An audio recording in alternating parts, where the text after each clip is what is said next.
Дечки, неделава имаме нови 4 надпревари во Лигата на шампиони. Вторник, Ајнтрахт Франкфурт, Наполи и дербито Ливерпул Реал Мадрид. Среда, Интер Порто и Лајпциг Манчестер Сити. Топ надпревари, кој од кој поинтересни за мене? Најинтересно ќе биде во Милана кога очекувам победа на Интер. За вас не знам. Интер значи мора да тепа. Титулата е веќе завршена, пригазна титулата отиде кај Наполи и крај на муаветот. Сега други екипи некои се надеваат дека може да ги стигнат, ама тоа ми е сосема нереално. Затоа Интер мора да се фокусира на Лига на шампиони. И свесен сум дека ќе биде тешко со Порто. Порто е во серија од 22 надпревари без пораз. 10 меча поред имаат победи. И на овие 10 надпревари имаат само 2 примени гола. Луда работа, браво. Јарно, ама секоја серија има почеток и крај. Крајот на серијата на Порто ќе биде во Милано. Ќе биде интересно, ќе биде неизвестно и не очекувам многу голови, ама мислам дека Интер ќе победи 1-0.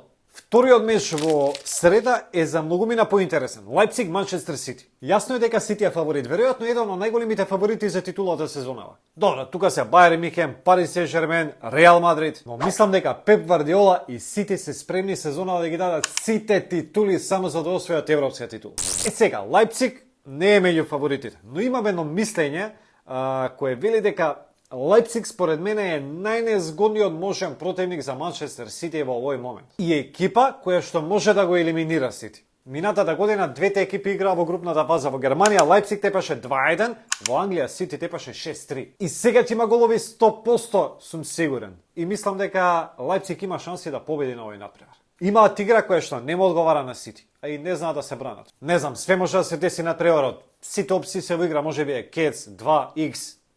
Се едно, јас мислам дека ќе биде 2-2. Во меѓувреме притиснете subscribe за да не поддржите и нормално кликнете на звончето за да добијате известување за сите видеа во иднина. Но опаку почнав со видео од среда. Ајде сега вторник. Ливерпул Реал Мадрид. Како игра Ливерпул сезонава, тешко дека ќе го помине Реал Мадрид. Добро, има знаци на будење кај црвените. Има две победи во низа против Евертон и против Њукасл, ама со Њукасл игра 70 минути со играч повеќе и може да примат 5 гола на тој надпревар. Се мачеа цела утакмица. Ако одиграат така со Реал, ќе биде катастрофа. Проблем кај Реал може да биде замарот, се утепа од патување и играње преку 2 дена. Прво беа во Мароко, каде што игра на светското клубско првенство, па после одиграат 2 надпревари за 3 дена. Освен тоа, Анчелоти има проблеми со составот, на овој надпревар нема да играат Крос и Цуамени. Тоа е шанса за Ливерпул. По толку патување сега пат во Англија, а Анчелоти ги уби првите 11. Ротација никаква. Сепак го гледам Реал Мадрид во следната фаза. Ќе биде топ надпревар стварно, ќе има неизвестност, може да тепе и Ливерпул, ама мислам дека ќе биде 1-1. И последен надпревар за неделава, Ајнтрахт Франкфурт Наполи. Баш ме интересира дали Елмас ќе биде прв тим. Значи, не ми е јасно. Утепа од фалење, од спалети, до најавачи, медиуми, новинари во Италија. И пак Елмас почнува од клуб. Викендот поствари стартуваше од почетокот во победата против Сасуоло. Видете, Елмас 100 пати докажа дека треба да биде прва екипа во Наполи. Значи, во тоа немам дилема.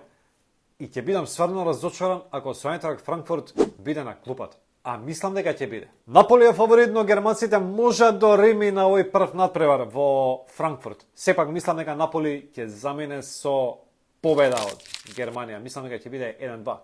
Елмас нека ја реши. Тоа е тоа, во четврток имаме уште европски надпревари. Лига Европа, конференцијска лига. Не го пропуштете надпреварот од Манчестер Юнајтед Барса, ќе биде многу јако, ќе има неизвестност, има борба, трчање, топ ќе биде. Ама има уште интересни средби. Ако има нешто интересно за Барса Манчестер, може едно шорс видео да пуштиме. Дечки, се одјавувам, се гледаме некаде пред викендот. Ајде!